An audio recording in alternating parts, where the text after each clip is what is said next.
తూర్పుగోదావరి జిల్లా హైవేపై Eicher van lorry ఢీకొట్టి షాక్కు గురిచేసింది. దీనికి కారణం వ్యాన్లో నుంచి కోట్లాది రూపాయల నోట్ల కట్టలు బాక్సులు బయటపడటమే.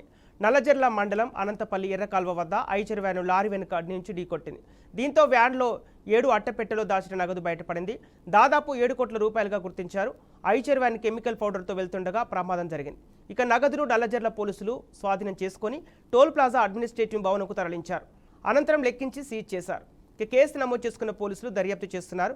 నగదు ఎంత ఎక్కడి నుంచి వస్తోంది, ఎక్కడికి తీసుకెళ్తున్నారు, ఎవరు పంపిస్తున్నారు అనే దానిపై విచారణ జరుపుతున్నారు.